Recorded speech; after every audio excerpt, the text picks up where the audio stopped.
Hello and welcome. Today we would like to talk about something disturbing that has come across our attention. We were just laying around, having a conversation about the 7 deadly sins and the 7 deadly laws. And I was running the 7 deadly sins through my head. Pride, greed, lust, envy, gluttony, wrath, sloth. And a single, horrifying thought came to mind. There is one character who exemplifies all of these. A character I'm sure you've seen countless times and never even thought about. A character beloved by many. But behind it all, is he living a life of pure sin? And more disturbing, was he written intentionally this way by the author? And for what reason? I'm of course talking about Garfield. That's right. That lovable orange cat is the living embodiment of sin. And it flew right under all of our noses. And right now, I'm going to explain why. Let's start in order. That begins us with pride. This is a relatively easy one. Throughout his life, Garfield has repeatedly proven that he's a prideful being. He thinks himself better than everyone and generally gives off the aura of extreme ego and narcissism. There is even an officially published Garfield book called Garfield Swallows His Pride, which, trust me, if you have read it, it is a very misleading title. We can all agree this cat heavily personifies the first of the deadly sins. Now how about the second? Greed. This one is not quite as easy to pin down, but trust me, it's definitely apparent in the core of the character. Now I could talk about how he's always stealing John's food, as I believe this qualifies as a form of greed. However, that really falls more under the category of gluttony, so I think I'll focus less on the character and more on the idea of Garfield. Since his debut, Garfield has been the source of endless marketing campaigns, toys, even restaurants, all in the name of increasing the size of Mr. Jim Davis's pockets book. He has become a vessel for greed in the 21st century, and absolutely embodies the concept.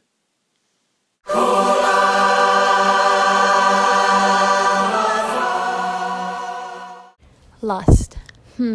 Perhaps this one isn't very well established in the canon of the character, but is canon all there is to it? Works of fiction more and more are shaped by their fans, and Garfield is no exception. I don't really have any words for this phenomenon. All I can show you is, well, this.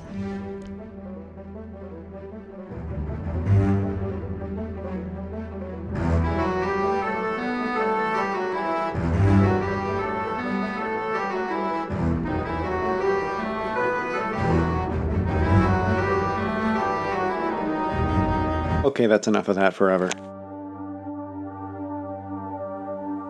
Wow. I think we should never talk about that again, and move on to envy. For this one, I'd like to focus on one of the most thought-provoking and impressive pieces of media ever made. The 2004 masterpiece, Garfield the Movie, starring Bill Murray. The central plot of this movie revolves around the introduction of Odie, the family dog, who John immediately takes a liking to. Garfield becomes very jealous of Odie for hogging all the attention and commits the sin of envy by acting on this jealousy and leaving Odie outside, where he is kidnapped, setting the events of the movie in motion.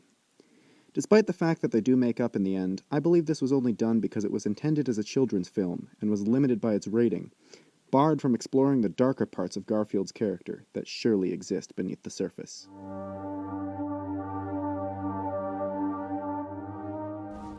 Gluttony. What do I have to say about gluttony? This one speaks for itself, really. It's the thing he's most known for. His love of food, especially lasagna, has gotten him into all sorts of situations. And often, he takes it too far. In fact, his first words in the entire run of the comics were, "Feed me." His gluttony has become so famous that, as I previously mentioned, he's being used to encourage others to indulge in it with the Garfield Eats restaurants. We'll touch on those implications later. Wrath is another one that's a little harder to pin down, but once you see it, you don't stop seeing it. Consistently, Garfield has shown he is prone to random fits of rage at anything that catches his fancy. Frequent targets have included alarm clocks, John, and especially the family dog Odie. In addition to this, the official book Garfield His 9 Lives focuses on Garfield's past lives. In one of these past lives, he came into contact with a primal force of rage, becoming infected with it and leading him to kill his owner. The whole point of this book was setting up how each of his past lives have become part of his personality in a way. So somewhere, lying in his psyche, is the incarnation of rage and a cold-hearted murderer.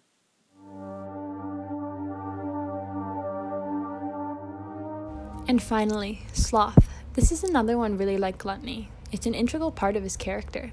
He's the cat who sleeps. He's the cat who's lazy. It's a focal point of many of his comic strips, and it has been since the early days. It causes conflict with John. It wastes his life away. But he still does it. He can't resist the temptation. And that's really what Sin is all about. He's that lazy cat. It's part of what makes him so iconic, so relatable. And that's what I want to close on here today. Not only is he the embodiment of sin, people like him because he is relatable. We all relate to the sins he commits. None of us are free from sin. Garfield encourages us, subtly from behind the scenes, to commit the same sins he does. It's okay, he says. America's favorite cat does it. Why can't you? He is loved. Why don't you want to be loved? And this right here is the danger of Garfield. He encourages the weakest parts of us. He tempts us into the lives of the devil's lies. What kind of a man are you? What do you want from us? What is your agenda? But he can't answer you, because there's nothing behind those eyes. It's the dumbest thing I've ever done, oh my god.